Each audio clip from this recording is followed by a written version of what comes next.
Angelica! Ça fait des mois que je n'ai rien posté, parce que j'ai pris une pause pour me concentrer sur l'école. Mais pendant tout ce temps, je n'ai pas arrêté de penser à la chaîne.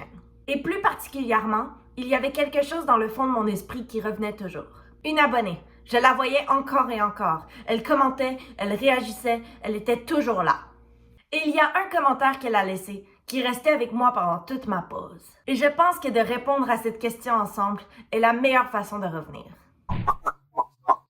Le son, à la base, c'est simplement une variation de pression qui se propage dans un liquide ou dans un gaz tel que l'air. La musique, elle, c'est une organisation de ces ondes sonores. Chez les humains comme chez les animaux, l'audition est un outil essentiel à la survie. Tout commence avec l'oreille externe. Sa forme agit comme un entonnoir. Elle capte et amplifie certaines fréquences.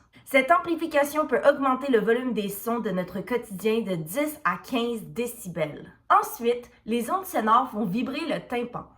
Ces vibrations sont transmises, amplifiées, puis transformées en signaux électriques envoyés directement au cerveau. Et c'est là que la musique devient intéressante. Contrairement à ce qu'on pourrait croire, elle n'active pas qu'une seule région du cerveau. Elle les active presque toutes en même temps. Le cortex auditif analyse les sons, alors que le cortex moteur réagit au rythme. Plusieurs zones liées au langage s'activent aussi. Mais surtout, la musique touche les régions des émotions comme l'amygdale. C'est pour ça qu'une chanson peut te rendre heureux, nostalgique ou même te donner des frissons. Ton cerveau libère de la dopamine. La dopamine, c'est la molécule du plaisir. C'est la même que tu as lorsque tu t'entraînes ou lorsque tu manges quelque chose qui goûte bon. Le cerveau fonctionne naturellement à l'aide de schémas électriques appelés ondes cérébrales. Différents types sont associés à différents états mentaux. Pour cette partie, je vous recommande de mettre vos écouteurs ou d'augmenter le son le plus possible. Je ne vais pas vous faire de jump scare, je le promets. C'est juste pour bien écouter le son de chaque fréquence. Les ondes delta sont de 0,5 à 4 Hz. Elles favorisent le sommeil profond et l'inconscience. Les ondes θ sont de 4 à 8 Hz.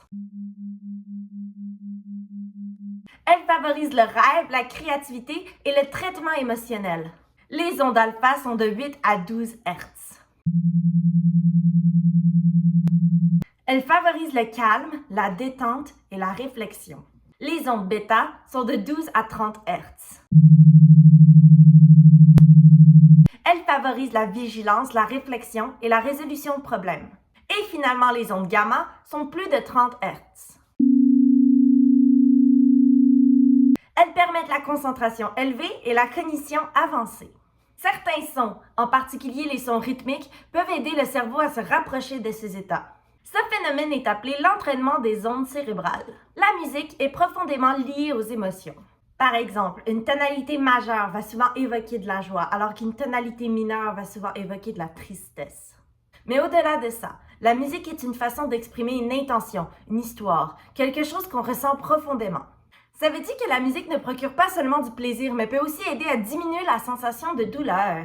En effet, certains dentistes utilisent la musique comme un complément analgésique lors de leurs interventions. Il y a aussi ce lien presque instinctif entre la musique et le mouvement. Si tu tapes du pied en écoutant une chanson sans t'en rendre compte, ce n'est pas du hasard. Comme dit plus tôt, ton cerveau connecte naturellement le rythme au système moteur. C'est pour ça qu'on danse, même parfois sans y penser. Et ce lien entre la musique et le cerveau commence encore plus tôt qu'on puisse le penser. Il existe une histoire fascinante, celle d'une violoniste qui jouait lors de son accouchement. Pendant toute sa grossesse, elle jouait régulièrement du violon. Le jour de la naissance, alors qu'elle jouait, les médecins ont remarqué quelque chose d'étonnant. Le rythme cardiaque du bébé était stable, apaisé, presque comme s'il reconnaissait la musique. Et après la naissance, lorsqu'elle rejouait du violon, le bébé réagissait immédiatement. Il se calmait, il était attentif, comme s'il retrouvait quelque chose de familier. Il est difficile de prouver ce genre d'histoire dans tous ses détails, mais une chose est certaine, les bébés peuvent entendre les sons avant même la naissance et ils peuvent en reconnaître certains. On entend souvent dire que la musique rend plus intelligent, notamment avec ce qu'on appelle l'effet Mozart.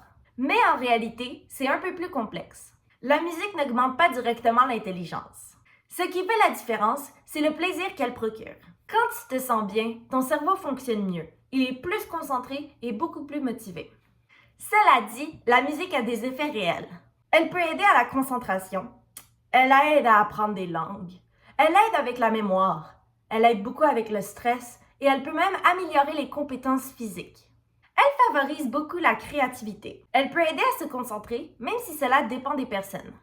En revanche, jouer de la musique n'améliore pas les compétences mathématiques ou spatiales, contrairement à ce qu'on a cru pendant longtemps. Des études ont montré que l'écoute de la musique relaxante avant de se coucher pouvait favoriser un sommeil plus profond et plus réparateur. Mais là où la musique devient vraiment puissante, c'est dans le domaine de la santé. Chez certaines personnes atteintes de la maladie de l'Alzheimer, certaines chansons peuvent réveiller des souvenirs qu'on croyait perdus. Donc, la musique peut reconnecter des fragments de mémoire. C'est pour ça qu'il existe des musicothérapeutes. Grâce à la musique, ils peuvent améliorer les fonctions cognitives, les habiletés motrices, les interactions sociales et même l'état émotionnel des patients. La musique peut aussi rapprocher les gens.